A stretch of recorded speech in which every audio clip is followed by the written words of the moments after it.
Before we start, yes, this guide is a thick one. If you just care about the basic information like most players, just watch the beginning and whatever worm sections you need. That's all you need to do. If you're here to learn about how to command this event or any other roles involved, that's later on. There are timestamps and a timestamp directory in the description below to guide you.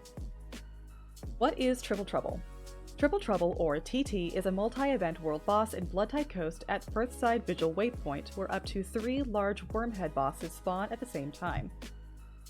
There are 15 total achievements with 190 achievement points, 2 titles, and 5 core Tyria mastery points. These can be found in your hero panel by either pressing H or by pressing the shield and sword icon at the top of your screen.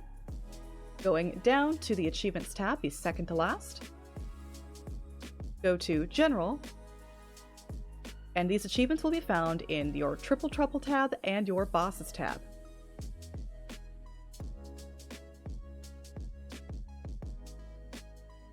In your Bosses tab, you will see Crimson Wormslayer, Cobalt Wormslayer, and Amber Wormslayer. Each of these gives you a mastery point, totaling 3.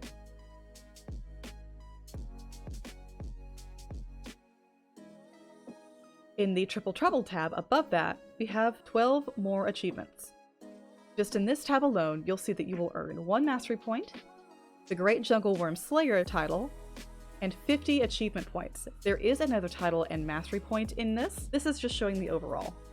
We have Worm Decapitator, decapitate 3 heads of the jungle worm in Bloodtide Coast. This will be completed as you kill each different one, which you already do in your Bosses tab. This is just decapitating them, by the way. This is not defeating them. Kill 30 great jungle worm eggs before the larvae hatch. Worm bait, slather yourself in worm attractant while escorting the Vigil Crusader. Phytotoxin Enthusiast, expose yourself to phytotoxins while escorting the Vigil Crusader. Worm Kleptomaniac, steal a bottle of rum from the shipwrecked pirate. Worm Hurdler, avoid getting hit by any of the great jungle worm's spin attacks. Worm Demolitionist, place 5 powder kegs at the base of the Cobalt Great Jungle Worm. Worm Barf, get regurgitated by the Amber Great Jungle Worm. Worm Phytotoxin Collector, collect each of the 3 colored phytotoxins around the Crimson Great Jungle Worm. And finally, Wormslayer, defeat each of the Great Jungle Worms. You also get 1 loot chest, a different tier depending on how many of the worms were defeated during this, and an additional daily Great Jungle Worm chest if all 3 heads were defeated. You also have a chance of getting an Ascended chest called Pile of Regurgitated Armor, where you get to choose a piece of Ascended armor. I think I've outfitted almost 2 characters with this alone over the years, and there's almost always at least 1 person per event that gets this drop, though it is rare. How does this event work so you can get these rewards? We'll go into the basics first, and then deep dive into each worm head. First, we have the escorts. There are 3 Assyrian Crusaders that need your protection. Each of these Crusaders has their own path that leads to each wormhead fight, and these paths have their own escort achievements as mentioned earlier. These will be further explained in the respective worm explanations. Crusaders need to make it for the worms to pop, and these must be killed at the same time to win. It is possible to do just 1 or 2. Think of it like a smaller, less forgiving Auric-based meta if you've done that. Each escort achievement will demonstrate the fight mechanic. Each worm's mechanics are to get rid of its slick skin, and will also say exactly how to make it vulnerable if you hover over that worm's buff when it pops. You cannot do more than 1 worm and get credit for them. You can get credit for all escort achievements though if you can make it in time for each, but the last worm you stab and help kill is the only one that counts for that fight. In order to get all achievements, you need at least 3 Triple Trouble fights. Usually even the most efficient players take around 4 or 5 to complete. The 3 worms are Crimson, Amber, and Cobalt due to the coloring in each worm's mouth. We're gonna call that a mouth. Crimson Worm, also referred to as NASCAR sometimes. Escort Crusader Yip and make some scrambled eggs by killing them before they hatch. Kill the husk. Phytotoxin Enthusiast. Look for the green phytotoxin cloud coming up the canyon and get hit by it or walk into it when it stops. This pops when Yip is finished with the second group of eggs. As for the fight, gather all 3 differently colored clouds and run over their respective metal extractors. Blue goes to blue, red goes to red, and yellow goes to yellow. As you can see here, if you try to take a color into a different basin, it will not take it. Most commanders will mark these for you with matching colored symbols if you're in their squad. Fill these up to make the worm vulnerable. Once full, the extractor's cannons will shoot the worm. Get in there, dodge the AoE spin, or don't, I'm not your mom, and give it the old razzle-dazzle. Standing in the worm closer to the center of the base will do more DPS since there are 2 hitboxes. Keep smacking it till you hit zeros. Off the worm and repeat. Your commander may call you to kill smaller veteran worms and eventually will call out to not fill the blue basin until all 3 worm squads are ready to burn together. You will still fill yellow and red. Once you see whoever the amber comm is say amber in, or inside in map chat, it's safe to fill blue and finish up. Once filled, DPS your worm for the last time, decapitate that sucker and stab the head. First squad to kill their squirmy head wins bragging rights. Crimson best practices. Raptor and Jackal and/or your glider are the most efficient ways to get from basin to basin, and sometimes the clouds pop up in dumb spots far away from them. If you see a Mesmer portal and you have any sort of phytotoxin, don't use it. You will lose your gas buff. Same with any other teleport other than the Jackal.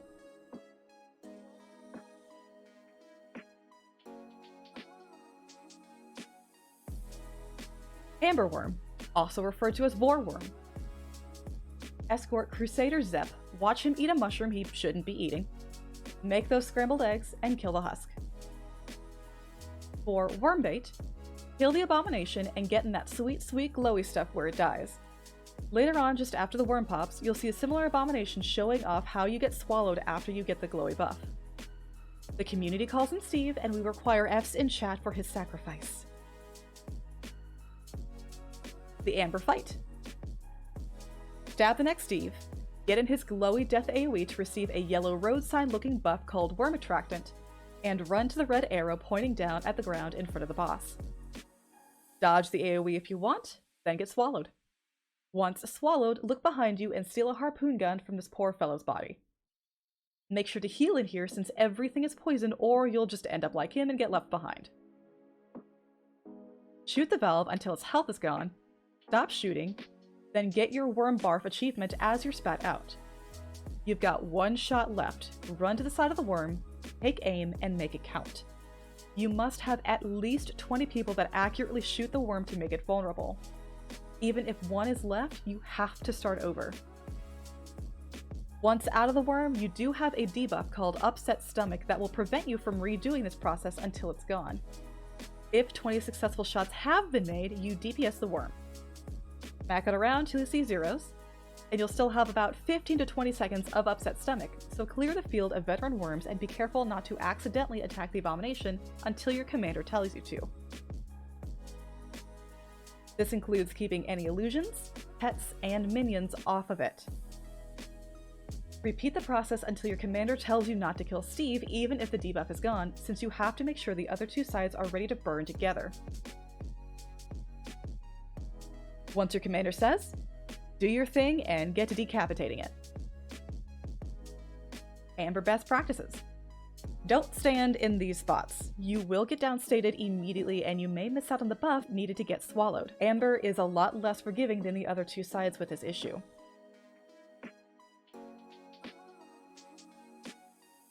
Cobalt Worm. Explosives. Escort Crusader Zut, protect him as he swims, and scramble some more eggs. Worm Kleptomaniac. Rudely steal this poor pirate's rum despite it being all he has left. Go kill the husk and think about what you did.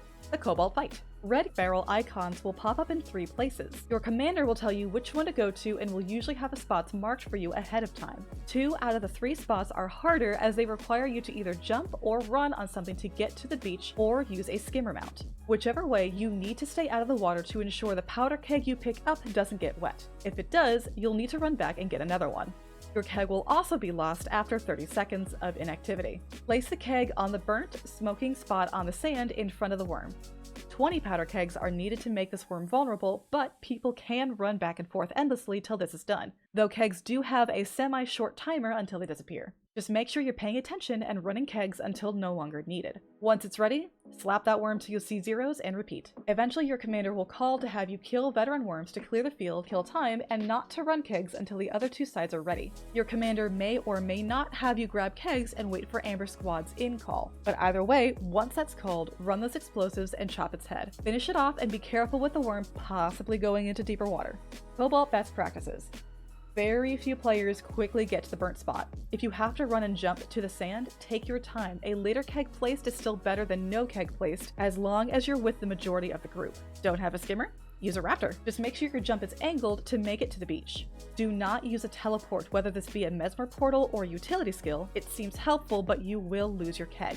General best practices for all worms. Fear the mesmers. Really, don't take any mesmer portals you'll see. You'll either be ported somewhere you shouldn't be, or you'll lose your mechanic buff. If the event fails, do not just leave if you can help it. More often than not, a guild can just repop the event and start it over by using a guild resource at the appropriate spot near the event waypoint. Make sure to join and pay attention to Commander's instructions in any of these worms, as there is a ton, and I mean a ton, of mechanics and inner technical workings of these bosses that Commanders either learn after years of trial and error or by being taught by the teachers in the guilds that have commanded and taught how to command this event for literal years. There are a lot of situational emergencies, bugs, etc. that even plenty of vets don't know exist, let alone know how to deal with. There's far more than even what I could possibly include in just this video alone. For the most part, you can zerg around and be fine, but if a commander is telling people to do a mechanic or stop doing something, it's probably because they're aware of something you aren't, and listening to the commander can be the difference between making it through and failing. Speaking of commanders, let's go into roles. Interested in commanding or another role like protecting the zerg? The TT community can always use more bold and involved players like you to ensure the events go smoothly. Check out the timestamps to see each role. Commanding. Commanders are an essential and expected part of most larger world boss events. For TT, the commanders are expected to know the ins and outs of at least their respective wormhead, communicate with other commanders, communicate with their zerg, and give out information. Each commander squad needs a minimum amount of people needed to do the certain mechanics, so the comm also needs to keep up with their numbers and list in the LFG when they need more.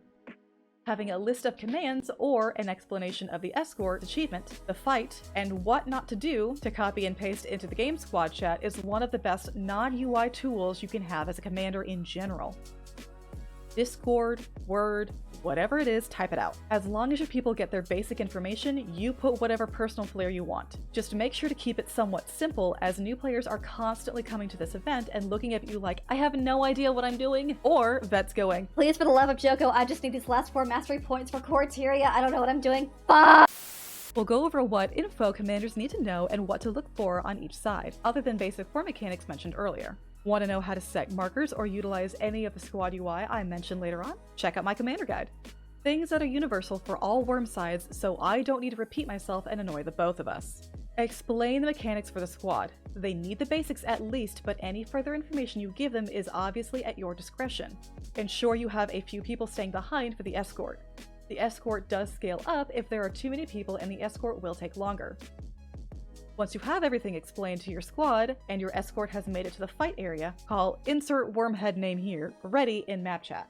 It tends to be a best practice that you call for veteran worms to be cleared after 1 or 2 burns, and to make sure to continue clearing them if they get too disruptive or close to the worm boss. This is to protect the squad and your defense team if you have one. If you do not have one, you will also need to clear husks with condition damage and eggs and larvae with mainly physical damage. Kill eggs before they hatch, as they can and will wipe full zergs. If you are close to crit but are worried about a full burn almost killing it early and you want to be safe, communicate with your squad and map chat that your worm name is doing a mini burn. Make sure your squad knows to barely touch the worm and to only get it down a few more percentages in health. If people are burning the worm too quick and you're getting too low in the worm's health and it's still not invulnerable yet, call off to make sure the squad doesn't accidentally kill the worm early and fail the event. You will still have some Condi damage going after the worm stands back up. This is one of the best times to utilize the broadcasting system, as it will put the message in everyone's faces if they aren't looking at chat. This rarely happens, but if someone misses a shot in Amber and AmberCom says anything along the lines of, oh no, wait, someone missed, etc. If you have not killed yet, try your best to pull everyone off the worm before it dies and communicate to your squad and map chat that you've pulled off. And lastly, keep your calls short and sweet. Too long and it'll take too long to read or people will ignore them. On to the actual worms. This is just to add on to the information we had earlier for the overall players. This is information commanders need on top of that. Crimson. Make sure that the Spider Queen in the cave by the fight area is dead or she'll be a forced distraction later on. Put a marker here for escort so they know where the phytotoxin cloud sits and where to walk into it, and ensure the squad knows what to do to get phytotoxin enthusiast. Ensure you've marked each basin properly, blue square on blue, red heart on red, and a yellow X on yellow. Your squad does best with at least 20 to 30 people, but is the only squad without an actual body requirement and tends to be the smallest of the three. Do not worry, your worm scales with you. Stacking everyone here at first gives a chance of everyone getting all phytotoxins applied to them from the start. Once the worm is at somewhere around 20%, you are considered crit. This means the squad has a guaranteed ability to decapitate the worm in one more burn. Look at how much health was burned in the last 1 or 2 burns. If you feel your squad has the firepower, this can be at this level or higher. If not, this needs to be at a lower health percentage to be considered crit. You will need to call Crimson Crit in map chat so the other 2 squads know you're ready. When all 3 commanders have said their side has hit crit, you will agree on a time in the countdown timer. Crimson should almost always be able to fill blue by the next minute mark unless people have been filling too slowly. Ensure the squad clears the area of enemies aside from the boss and fills only yellow and red basins. Make sure the squad knows not to fill the blue one yet. This is to make sure 2 of your 3 mechanics are already done and you have a singular, easily controllable, and easily communicated factor when it's go time. Either have people collect and fill blue when Amber calls in, or if you feel like everyone's listened well enough to make you comfortable with this, have people grab blue toxins when Amber calls A-bombing so you can fill blue quicker when Amber calls in, and have a buffer in case Amber's health starts to drop if their comm forgets to call in. The ideal general routine should be explanations and marker placing before or during escorts. If during, the escort explanation needs to be first, obviously. Crimson ready and map chat once the escort is safe from failing. Worms pop and you run colors counterclockwise. Fill and DPS the worm. Go back to color run, fill and DPS the worm again, vet kill, and then color run, and etc. until crit. Then Crimson Crit in map chat, call to fill yellow and red, but no blue in squad and sage chat. Agree on a time once all are crit, fill blue once Amber calls in, and decapitate and kill the decapitated head. Amber Worm. This one's my baby and the one I teach most often.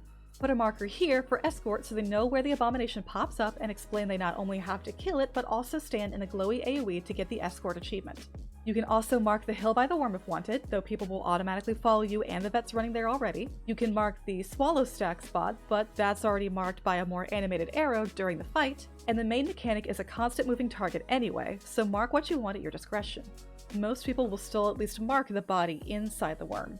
Amber needs the biggest squad, about 30 to 40. While the mechanic requirement is only 20, just like Cobalt, you cannot run back and get what's needed again like Cobalt. If you're at or are just above the minimum, there is a much larger chance of there being an actual problem if someone misses their harpoon shot.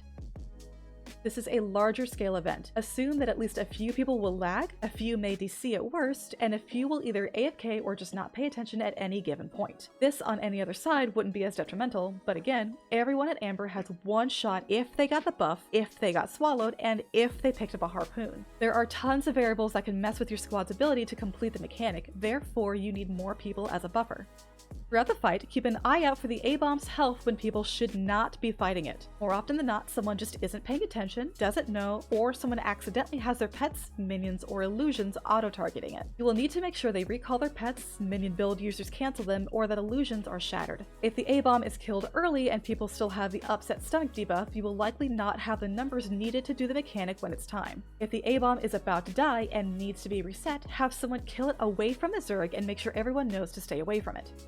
When you've killed the A-bomb and want to check how many people are marked and going to be swallowed, use /supply info and you can see how many people have this mechanic active on them. As long as you're over 25, you're pretty much golden. Remind people to heal when they get in, Make sure people see the marked body in sight for harpoons, with preferably the most opposite colored symbol, the purple circle, and make sure to tell people to stop shooting once the valve health hits 0 just in case they're auto-attacking. Once you're all spat out, drag them to the hill and fire when most are there. After DPSing the worm, keep people distracted from going after the A-bomb again by offering them all veteran worms that pop up and tell them to clear the field of everything but the A-bomb. Then once that debuff is gone, the cycle continues again. Are you a little low on people and or DPS in general? Go for longer burns by firing the harpoon when the worm boss is just starting to do a spin animation. 20 shots automatically makes it vulnerable, even when the worm is still doing its own thing or about to do an animation. This one is the easiest extended burn to plan. When you hit crit, let map chat know and keep people from touching the A-bomb even after the debuff is gone. Distract them with bets and just tell them to have a dance party. Publicly shame anyone still going after the A-bomb even when everyone is telling them to stop. When everyone is crit, plan that time. That time is when you go after the A-bomb and go in for the last time. It's expected that you call it in map chat when you go after the A-bomb, when you stack for the last time, and when you're swallowed for the last time, by calling A-bombing, stacking, and some form of clear in. Your squad knows what to do by now, so you can focus on just those 3 calls. Finish up, DPS it, then kill the decapped head. The ideal general routine should be explanations and marker placing before or during the escorts. Again, if during the escort explanation needs to be first. Amber ready in map chat once the escort is safe from failing. Worms pop and Steve gets swallowed. The next Steve appears and you call to kill him and stack, then stack by the worm. Call out for heals and harpoons once inside. Mark the body, shoot the valve, and call it quits when the valve is at 0. Lead people to the hill and tell them to take aim, fire, DPS, kill the vets while the debuff times out, and redo until crit. Call Amber crit and keep people from touching Steve. Agree on a time. Go after Steve at the agreed time while calling A-bombing in map chat, then stacking when you stack, and any form of amber in when swallowed. Finish up as usual, decap, and stab the head. Cobalt. Put a marker here for the rum and let people know they need to steal it for the Kleptomaniac Escort achievement. Mark all the powder keg locations so people can plan and explain the water issue with powder kegs. The spots will be obvious anyway when each powder keg section activates, but a little visual aid at the start helps. These are typically called easy, for the one that's already on the beach, hard in the middle just because it takes longer for people to jump and run to get to the beach if they don't have a skimmer, and medium since it's a little farther away but there's an easier way for people to run to the beach. Cobalt needs around 30 to 35 people to comfortably do the mechanic, but remember that everyone can constantly run back and forth for kegs, so not having over half a squad isn't the end of the world. Just make sure everyone runs together as a whole so you don't end up with odd keg timers and accidentally have some despawn. One of the powder keg spots will activate once the worms pop. Have your squad head to that one and start running kegs all together. If in a water spot, they need to be cautious of the water and can use a mount or run and jump carefully. If in the other, it's incredibly easy and quick to go constantly run kegs. Place 20 and DPS the worm once vulnerable. Kill vets and go after the next keg spot as soon as it's up. Continue until you hit crit and call Cobalt crit. Once all 3 are crit, you need to decide on a time. It tends to be best to wait for the next keg change, so another minute or, example, 7 to 6, or another minute difference like 5 to 4. Keep in mind keg spawn locations change every even 2 minutes. Once everyone agrees, wait for Amber to call in after that time to run kegs again. Run those kegs, decap, and stab that head. The ideal general routine: explanations and marker placing before or during the escorts. If during, again, the escort explanation needs to be first. Cobalt ready in map chat once the escort is safe from failing. Worms pop, and one of the keg spots activates with a red keg marker on the map. Run those kegs as a unit. Place them on the burn spot. Once 20 is reached, the worm is vulnerable. Stab till you see zeros. Kill vets and wait for the next keg spawn, and continue until you hit crit. Call Cobalt crit and wait for the other 2 to be crit, decide on a time based on your keg timers, and run them when Amber calls in. DPS it, decap, and stab the head. Condi teams. These people are specifically tasked with killing husks, which take damage mainly from conditions to get rid of the blue defiance bar and attack it. Cards CC that immediately interrupt movement will do more damage to this bar instantly. Any other CC will take it down over time. Think pulls, pushes, and stuns versus burning, chill, weakness, slow, etc. Condition damage builds, food, and utilities are what make this role so effective in getting rid of husks. Husks are spat out every 90 seconds, so usually Condi teams get around 2 to 3 rounds of husks, with 3 husks each round. Each husk is spat out at a very specific location and can downstate any player in the way when these land. These spots for Crimson are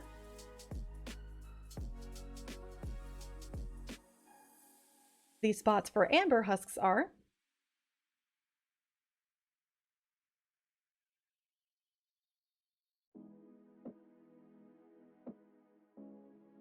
and the spots for Cobalt husks are For each side, each worm spits them out in a vertical line on the map, so each one will be labeled north, south, and mid. You will often either have a buddy with you, or you'll have a powerful enough build to where you can solo a husk by yourself. Reflect and block. These people are responsible for controlling the flow of eggs and husks each worm spits out. They can either just allow the husks to get out that are easier to deal with, or completely block either one from getting out. Reflect specifically prevents eggs from getting out by using reflect skills, things that return incoming projectiles back to their source. These skills should be used around the front inner half of the worm. Blocks can prevent eggs, husks, and drool, which can also cause players to downstate. Blockers use invulnerability skills that absorb these actions and are used in the direct center. Eggs are spat out every 40 to 45 seconds, and husks again at every 90 seconds. Be careful, as you can be thrown by the worm spins while in the worm. I highly recommend learning from other in-game players for a more comprehensive learning experience, but you will also need to know the difference between a large or wide spin and a small spin. A large or wide spin has the worm waving its head in a circle before crashing down in the opposite direction like it's tensely winding itself up, and a small spin has the worm wrapping around its own base in a much smaller area. But both of these are an AoE knockback.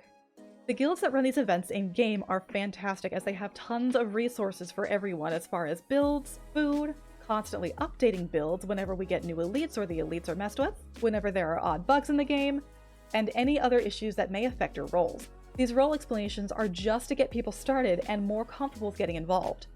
There is an abundance of information outside of what I talk about here, since a lot changes as the game changes and as we experience bugs, new ways to cheese something, etc. Feel free to join the guilds running this event and continue to learn as you run the event with them. The resources they provide get into the nitty-gritty event details, and they tend to have private training videos and informational guides for people they're training in the community.